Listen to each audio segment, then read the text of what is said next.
Salah satu materi terkait dengan objek kajian ilmu negara adalah negara. Salah satu ciri dari negara itu adalah memiliki kedaulatan. Memiliki kedaulatan. Maka sekarang kita hendak mengkaji tentang teori tentang kedaulatan negara. Teori tentang kedaulatan negara. Sehingga kenapa orang bilang misal begini, negara tidak boleh kalah dengan teroris, negara tidak boleh kalah dengan koruptor, negara tidak boleh kalah dengan apa lagi ya? Mestinya ya, partai politik mestinya itu. Kenapa ya? Karena negara itu memiliki salah satu ciri yang esensi, yaitu adalah apa tadi? Memiliki kekuasaan tertinggi atau kedaulatan.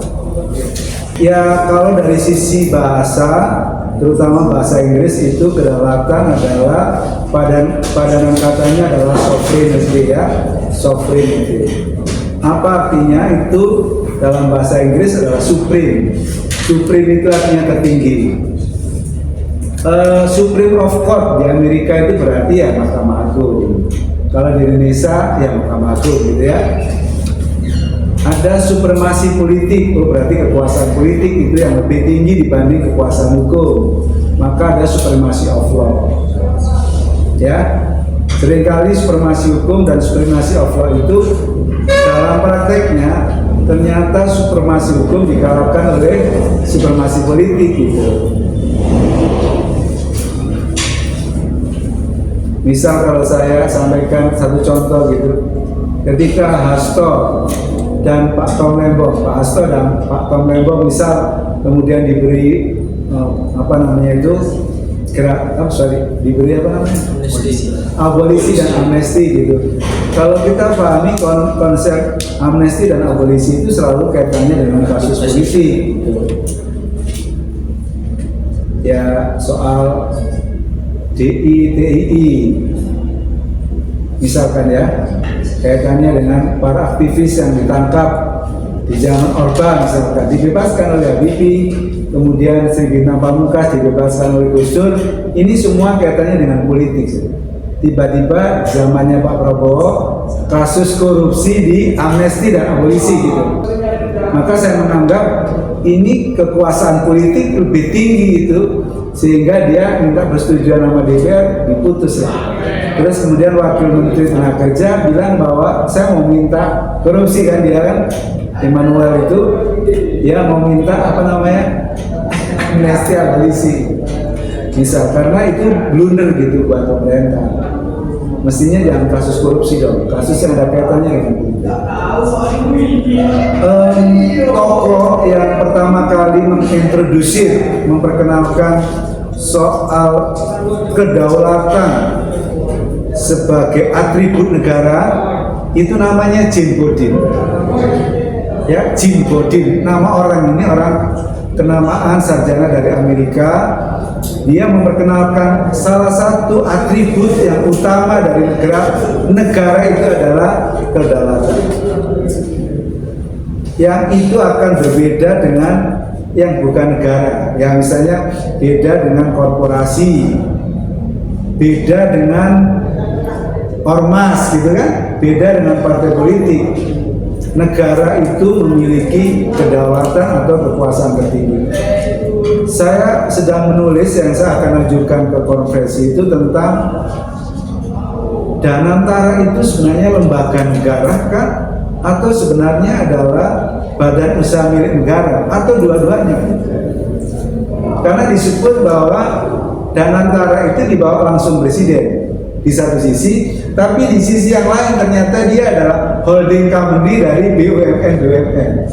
Dalam konteks hukum tata negara harus dipastikan kedudukannya itu sebagai holding company kah yang tunduk pada hukum privat, ataukah dia adalah lembaga negara yang tunduk pada hukum publik gitu. Pertanggungjawabannya menjadi berbeda. Pak maksudnya ini harus jelas kelaminnya ini laki atau perempuan, atau apa ya? Atau ya laki ya perempuan gitu, gimana tuh? Harus jelas nih jenis kelaminnya. Di satu sisi menyebut bahwa itu bukan lembaga negara, tapi di sisi lain dia tunduk kepada presiden. Yang ngangkat presiden dia harus tanggung jawab ke presiden, sehingga dalam konteks kewenangan dia adalah bertanggung jawab kepada presiden. Kewenangannya jatuhnya adalah kewenangan publik. Tapi ketika bicara BUMN berarti kan bicara korporasi, tunduk pada prinsip-prinsip tata kelola korporasi yang baik. Tapi ketika bicara soal lembaga negara berarti tunduk pada tata kelola negara yang baik gitu. Kalau satu disebut sebagai good corporate governance, tata kelola perusahaan yang baik, ketika mengatur soal BUMN, tapi ketika mengatur lembaga negara berarti good government atau good government governance ya. Jadi tata kelola negara yang baik itu dua rezim yang berbeda. Hakikat negara itu, intinya negara itu apa ya? Ya hakikat negara itu ya intinya negara ya. Itu adalah terletak pada kedaulatannya. Maka kedaulatan itu merupakan esensilia atau esensi dari negara. Karena tanpa kedaulatan maka negara tidak ada. Jadi kalau kita bicara soal kopi itu pahit misalkan ya kopi itu esensinya kan pahit. Gula itu manis misal ya. Ekonomi itu kalau orang apa esensinya ngomong soal untung rugi. Hukum itu esensinya soal adil atau tidak adil misal. Esensinya negara itu ya sebenarnya adalah memiliki kedaulatan. Maka tidak ada negara yang itu tidak memiliki kedaulatan. Maka kalau hari ini kita ngomong soal Palestina, ya sesungguhnya Palestina itu bukan negara yang berdaulat untuk hari ini karena dia di okupasi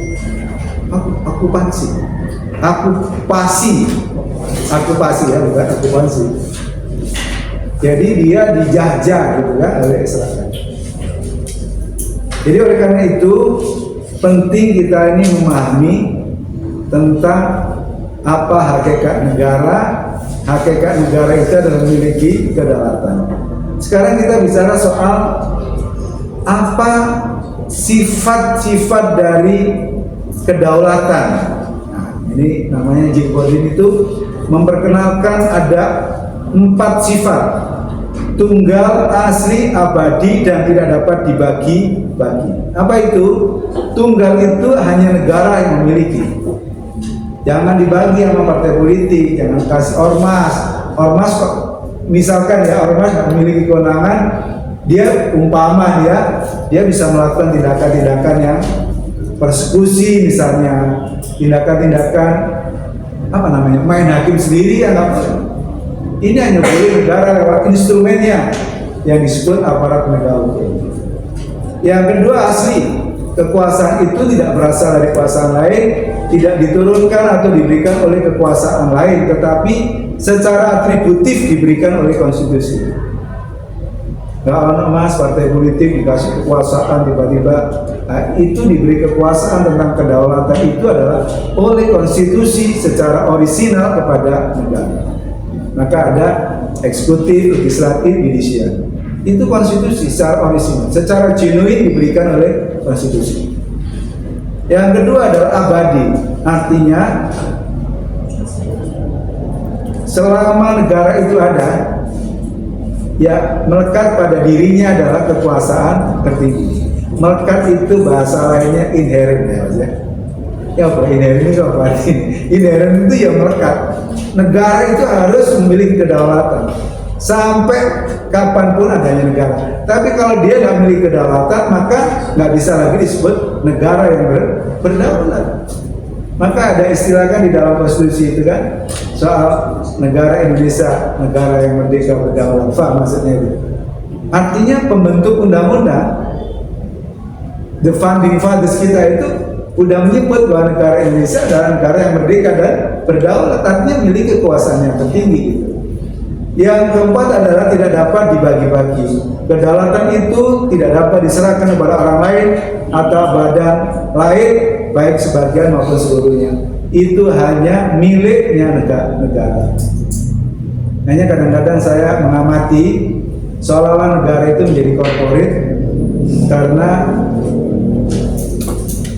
kekuasaannya dibagi-bagi yang tidak selalu berdasarkan meritokrasi.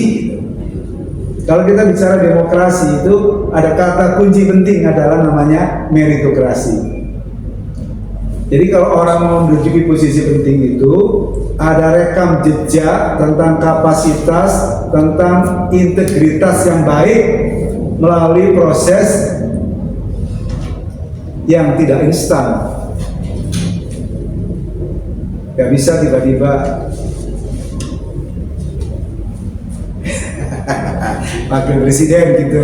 Ya ada proses ya yang cukup mature, yang cukup matang untuk sampai dia pantas menduduki posisi di lembaga-lembaga negara. Meritokrasi. Jadi kalau saudara tiba-tiba negara atau republikmu ini tidak diisi orang-orang yang berbasis meritokrasi gitu, ya kau harus keberatan. Anggota DPR ini cukup SMA ya, Mas Bro.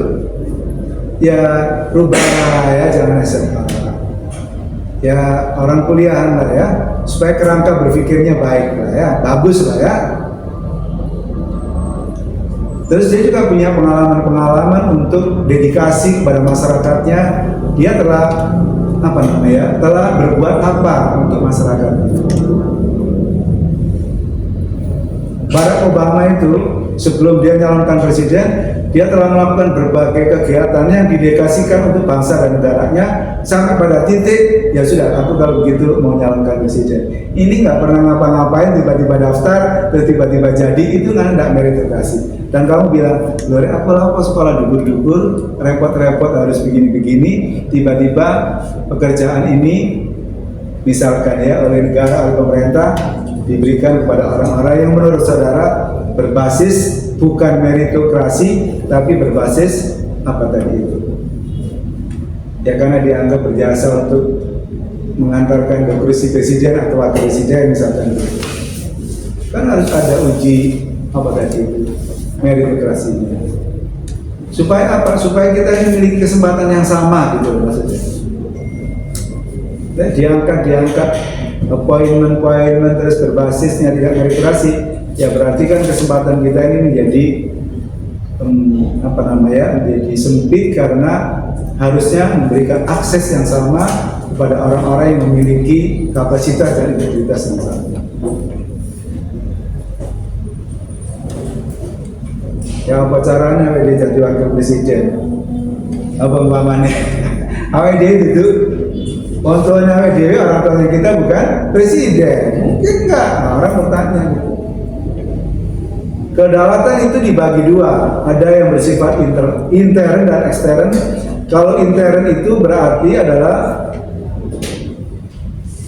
kekuasaan negara membentuk undang-undang memaksakan warga negaranya untuk mentaati undang. Yang bersifat intern negara itu dia bisa mengatur banyak hal. Misal ya, yang pasti dalam hidup ini ada tiga. Udah ngerti ya? Pasti dalam hidup tiga. Satu adalah kematian, yang pasti ya. Yang kedua adalah perubahan. Jadi nggak bisa kita nggak ngikutin perubahan, nggak bisa, harus ngikutin perubahan karena perubahan itu sendiri adalah suatu keniscayaan, suatu hukum alam, kita harus berubah. Baru yang ketiga adalah kewajiban membayar pajak. Ya pasti bayar pajak ini pasti. Nah persoalannya adalah negara ini lewat undang-undang memaksa kamu harus bayar pajak. Kalau kamu nggak bayar pajak, kamu bisa saya kurung. Nah, misalnya, kamu bisa aku denda. Negara bisa lakukan itu. Dia punya polisi, hakim, jaksa, ya, punya TNI, darat, laut, udara, betul? Ya, itu berarti dia adalah memiliki kedaulatan secara internal. Maka itu tidak boleh ada pada yang bukan negara. Kalau sekarang ini ngajuin pasangan presiden, wakil presiden, kepala daerah, partai politik, betul nggak Mas ya? Iya. Nanti kalau mau membahas undang-undang, ini setuju atau enggak DPR, nunggu dulu ketua partai politik misalnya. Undang-undang perampasan aset yang tempoh hari berkali-kali diajukan tahun 2012, 2015, 19, 22, katanya Pak Jokowi udah manggil ketua partai, oh siap Mr. Presiden, tapi ya faktanya baru di demo kemarin baru diajukan ke Prolegnas 2025. Misal ya. Kedua adalah kedaulatan eksternal atau ekstern adalah kedaulatan dalam hubungannya antar negara. Kekuasaan yang dimiliki negara untuk melakukan hubungan luar negeri dengan negara yang berdaulat, negara yang berdaulat. Sebenarnya sih kalau menurut saya Pak Prabowo ya keren-keren juga ya dia pidato ya di forum sidang PBB. Walaupun kebanyakan kan dia hanya dikasih waktu 5 menit ya saking semangatnya ya. Sampai mic-nya dimatiin kan udah otomatis gitu. Tapi kan setelah itu kan dipanggil untuk rapat tersendiri beberapa negara itu sebenarnya seperti apa sih maunya soal masa transisi di Gaza itu seperti apa? Jadi perwakilan Amerika itu nggak salah anaknya Donald Trump itu sebagai salah satu utusan yang dipercaya oleh Trump. Jadi nepotisme itu saudara itu nggak hanya di Indonesia, saudara. Di mana-mana itu ya ada nepotisme. Kamu nggak tahu nggak apa sih yang maksud nepotisme itu? Sebenarnya kata nepotisme itu adalah lebih ke nephew yang artinya keponakan. Nah, jadi nepotisme itu artinya adalah keponakannya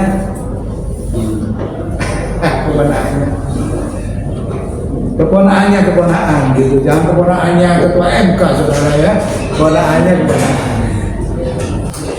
Pertanyaannya adalah dari mana sumber kedaulatan itu diperoleh, dari mana? Ternyata secara teori itu ada 4, yaitu kedaulatan Tuhan, kedaulatan Raja, kedaulatan hukum, dan kedaulatan Allah. Kedaulatan Tuhan berarti kekuasaan tertinggi itu adalah berasal dari Tuhan. Pada negara-negara yang menganut teokrasi, ya satu-satunya hukum ya hukum Tuhan. Dulu dalam sejarahnya itu di Roma itu ada hukum negara, ada hukum Tuhan di Vatikan ya. Ya di Saudi Arabia ya hukumnya adalah hukum Tuhan misalkan begitu. Jadi kenapa berdaulat negara itu? Karena dia adalah bersumber pada wahyu Tuhan. Kira-kira jadi dasarnya itu Tuhan. Kalau di kita misalkan apa kedaulatan? Kita bisa menyebut kedaulatan Tuhan. Kenapa? Karena sila pertama Pancasila adalah ketuhanan yang Maha Esa. Pasal 29 ayat 1 adalah negara berdasarkan ketuhanan yang Maha Esa. Jadi sesungguhnya juga ada kedaulatan yang itu bersumber pada Tuhan. Sampai yang kemudian alinea ketiga pembukaan serba lima bunyinya gimana? Atas berkat rahmat Tuhan yang Maha Kuasa dengan didorongkan oleh keinginan luhur bla bla bla bla, disadari bahwa sesungguhnya kemerdekaan itu adalah berkat rahmat Tuhan.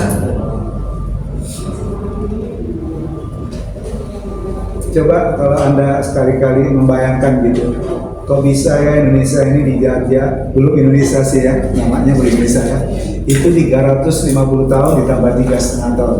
Coba bayangin itu, saking hebatnya Belanda atau saking kita nggak pinternya gitu. Coba bayangin, 350 tahun plus 3,5 tahun itu karena pinternya penjajah kan, atau karena tidak pinternya kita, atau dua-duanya? Coba.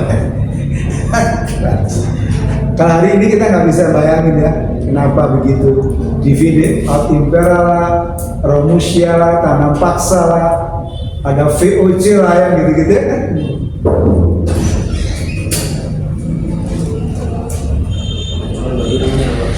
Hah? Iya, 350 tahun. Ya ini ada tokohnya, yaitu Agustinus, paus lebih tinggi daripada raja. Paus dan raja memiliki kedudukan yang setara. Raja lebih tinggi dari paus karena raja adalah wakil Tuhan Ya, intinya bahwa negara itu mendapatkan kedaulatan adalah berasal dari Tuhan. Ada kedaulatan negara yang tadi teorinya Jim Bodin tadi, bahwa negara itu intinya mendapatkan kedaulatan tentu adalah kedaulatan negara yang melekat pada diri negara. Jadi dari sonoknya, apa ya namanya Mas ya? Dari sonoknya negara itu adalah memiliki kedaulatan yang disebut kedaulatan negara. Kalau dia tidak berdaulat, maka nggak disebut sebagai negara. Yang ketiga adalah kedaulatan hukum, bahwa apa yang disebut sebagai supremasi hukum, bahwa negara memiliki kedaulatan itu karena bersumber pada hukum, pada konstitusi. Maka disebut sebagai demokrasi konstitusional. Negara demokrasi itu nggak bisa hanya bicara soal demokrasi, tentang kebebasan, tapi juga harus dibingkai oleh negara hukum, atau orang menyebut negara hukum demokratis, atau negara demokrasi berdasar hukum, atau bahasanya orang menyebut nomokrasi.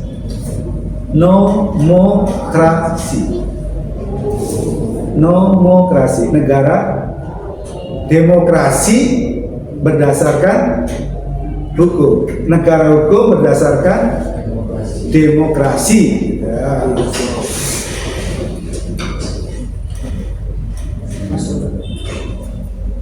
Negara dan warga negara penguasa tunduk pada hukum yang timbul dari rasa keadilan, ya, perasaan hukum masyarakat. Jadi kenapa masyarakat tunduk? Karena merasa bahwa hukum itu adalah memenuhi rasa keadilan masyarakat.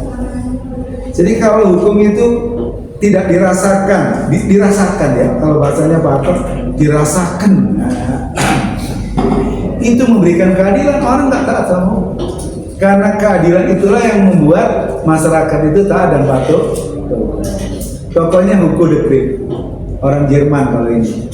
Jadi dia katakan bahwa orang taat dan patuh pada hukum, ada kesadaran hukum itu karena hukum adalah bisa memberikan keadilan.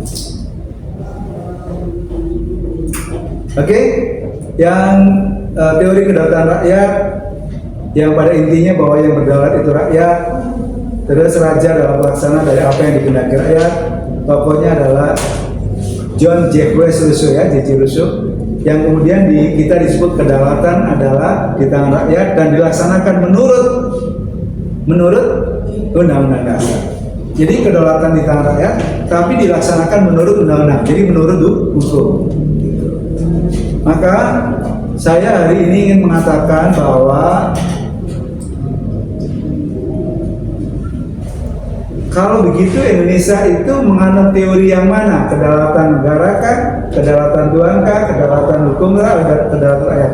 Tapi kalau dilihat dari Pancasila dan pembukaan itu ternyata ada juga sumber kedaulatannya dari Tuhan. Ada alinea 3 sila, itu sila ke-1. Pasal 29 ayat 1 dan 2, kedaulatan negara itu pada alinea kedua, yaitu kemerdekaan negara yang berdaulat yang aku bilang tadi sebutkan di depan. Kedaulatan rakyat itu di sila keempat, ya Pancasila ya, kerakyatan yang dipimpin oleh hikmat kebijaksanaan dalam permusyawaratan perwakilan. Dan pasal 1 ayat 2 tadi, kalau kedaulatan di tangan rakyat dilaksanakan menurut undang-undang dasar. Kedaulatan hukum yang tadi pasal 1 ayat 3, negara Indonesia dalam negara hukum. Ya, berdasar undang-undang dasar menunjukkan negara hukum. Saya mau jelasin tapi ini minggu depan, ya, minggu depan. Pertanyaannya adalah kerap kali muncul pertanyaan apa betul negara Indonesia itu berdaulat? Kalau kita mempunyai kedaulatan, mengapa kita berhadapan dengan pihak luar sering dalam posisi lemah? Misal, mau menolong WNI di luar negeri harus mengalah dalam kasus TKI. Jadi TKI atau buruh migran kita di Malaysia, suatu saat Malaysia itu bikin undang-undang baru, maka semua pekerja itu harus memiliki, kalau bahasanya orang buruh itu permit, kalau bahasa kita ini harus ada izin. Kalau nggak ada izin, dideportasi gitu. sampai kemudian dipukul oleh polisi-polisi untuk diusir dari Indonesia. Indonesia itu tidak mengambil sikap, dianggap sebagai pahlawan devisa, tapi tidak mengambil sikap bagaimana menolong rakyatnya yang lagi menjadi buruh migran di Malaysia diperlakukan secara semena-mena. Pertanyaannya adalah, Indonesia ini negara berdaulat atau tidak? Ya. Kedua, kan ada satu wilayah namanya Ambalat, Laut Ambalat. Tahu nggak? Pernah dengar nggak? Barusan ya? Oh enggak, sebelumnya udah ya. Ambalat itu kalau ikut petanya Belanda, itu ikut Belanda. Tapi kalau ikut petanya Inggris, itu ikut Inggris. Maka kita rebutan. Katanya Indonesia berdasar peta Belanda itu adalah jajahannya Belanda, maka ikut Indonesia. Kalau menurut Inggris, aku dijajah Inggris. Oleh karena itu, maka ini adalah wilayah Inggris, maka ini adalah ikut wilayahnya Malaysia dong, gitu. Jadi rebutan. Suatu saat ada polisi Indonesia yang lagi patroli di wilayah Ambalat. Ya, datang juga ada wilayah, juga ada polisi patroli dari Malaysia. Udah mau ketemu, mau tembak-tembakan, terus bisik-bisian. Ya udah, kalau besok nih kamu misal kalau tetap bersikeras untuk kemudian menguasai wilayah ini, aku besok usir tenaga kerja Indonesia yang ada di Malaysia. Di BC ini itu Indonesia tidak pusing.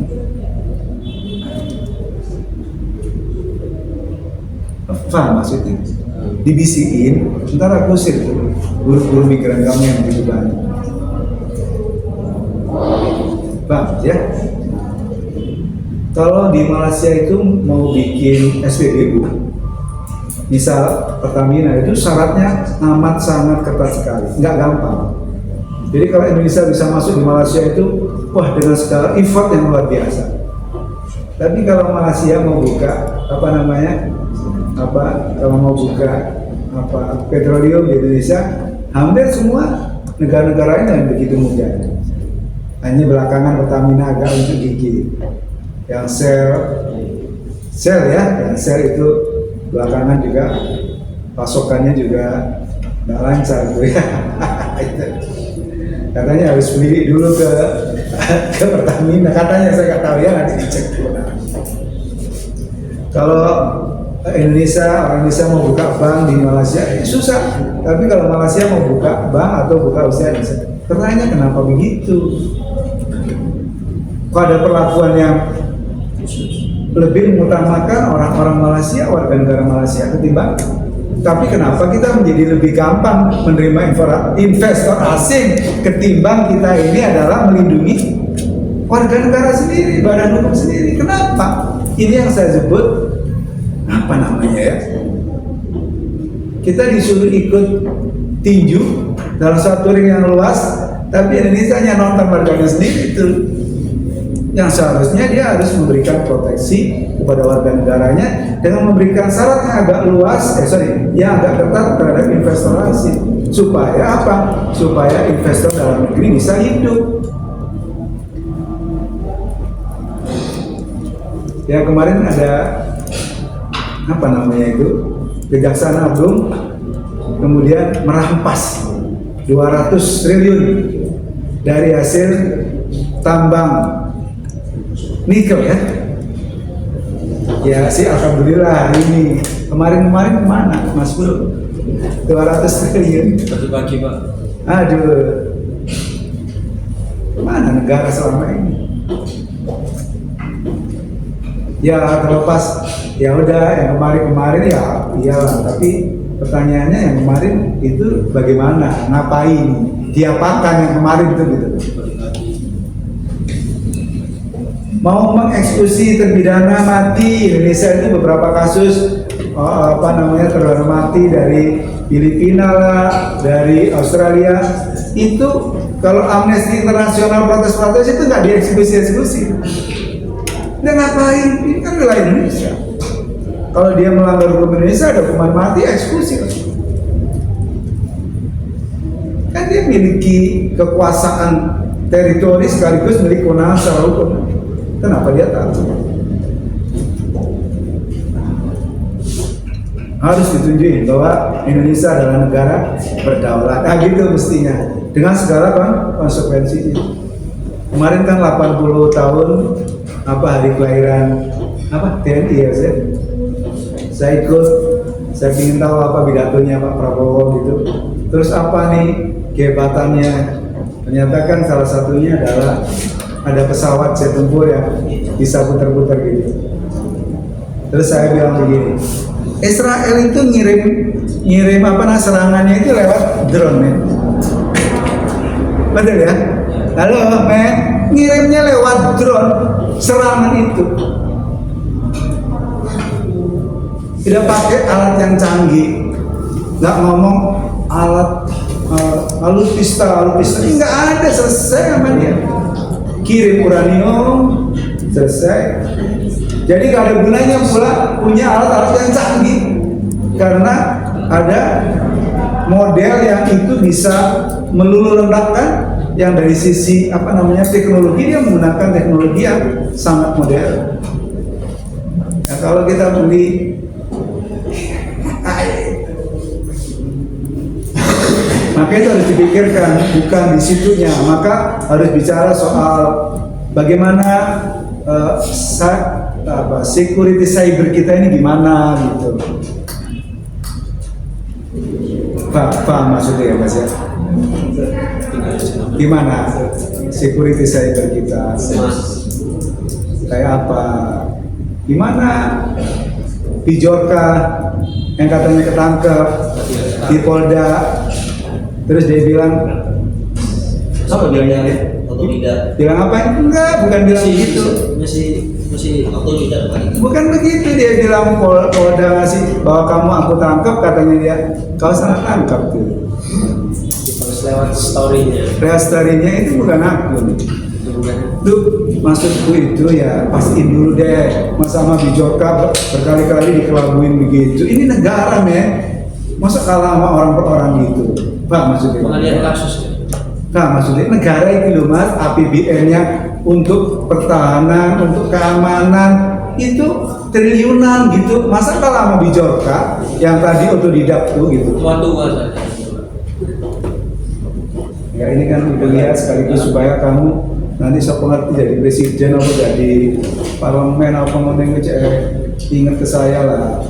Jadi juga melihat ya aku sih seneng aja sih muter-muter apa gitu-gitu. Nah tapi melihat Iran kirim uranium ya selesai juga. Dia tak gas dikirim sama dia. Setelah itu apa aja alat-alat yang modern kan hancur sama dia. Maksud saya ini juga menjadi satu pertimbangan bahwa ini juga harus memikirkan soal security cybernya itu harus kuat gitu. Pertahanan tidak hanya teritori, tapi juga pertahanan secara siber. Ngerti ya kita maksudnya? Ya kudu ngerti ini negaramu, bangsamu, pemilik masa depan adalah kamu.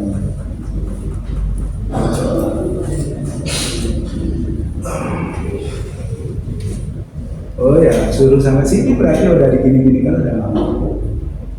Oke, ada pertanyaan? Loh, apa tanya dong? Tadi saya barusan seminar ya, yang datang itu Profesor Hikmanto, kemudian Profesor Bagong Suyanto. Ada kata-kata kunci yang menarik menurut saya. Dia seorang sosiolog, ya bilang begini, kekuasaan itu Prof. Ya kalau dibatasi 2 tahun, 2 periode ya 2 periode. Jangan ngomong 3 periode. Kenapa? Kalau nanti itu ternyata begini, hukum besi kekuasaan itu selalu dia ingin nambah kekuasaan. Kalau nggak dibatasi. Nanti kalau dia sudah nambah, merasa bahwa kekuasaan itu milik dirinya ya kekuasaan itu yang disebut personalized. Nanti kalau ada orang kritik, seolah-olah kritik dirinya, padahal ini kritik pemerintahnya. Pak, Maka ada putusan Mahkamah Konstitusi mengatakan bahwa negara dan pemerintah tidak boleh kemudian menjadi apa namanya? Kalau kritik negara atau kritik pemerintah itu tidak bisa dianggap sebagai pencemaran atau fitnah karena ini adalah negara gitu. Kalau itu adalah pribadi, baru kamu apa namanya? Baru kamu bisa melaporkan. Misalkan begini, Pak SBY itu pernah juga zamannya Pak SBY 2 kali ya jadi presiden. Itu ya pastilah ada orang suka nggak suka pasti ada kan. Ya di mana-mana lah ya Mas ya. Nah, ya para pengkritiknya mengatakan bahwa Pak SBY itu suka kawin. Jadi sebelum kawin sama Bu Christine ya, katanya dia udah beberapa kali kawin. Loh, itu pribadi Pak SBY lapor. Itu kan bukan soal kebijakan negara, tapi ini adalah soal pribadinya dia, kayak gitu namanya kasus lapor. Itu adalah plat delik, ada delik aduan, itu menyangkut nama pribadi. Tapi kalau kaitannya kebijakan negara, nggak boleh dong. Seperti Fathia sama Azhar itu yang mengkritik Luhut dengan sejumlah bukti, terus jadi proses hukum sampai akhirnya di Mahkamah Agung dia diputus bebas karena dia punya data. Maka kritik itu berbasis fakta dan data. Nah itu penting. Jadi kalau kritik ini berbasis data dan fakta. Dan kalau misal kita tidak punya data dan fakta, paling aman harus menyebut patut diduga. Jangan menjudgment, dengan kalau menjudgment bisa jadi persoalan ya, paham maksudnya ya? Patut diduga.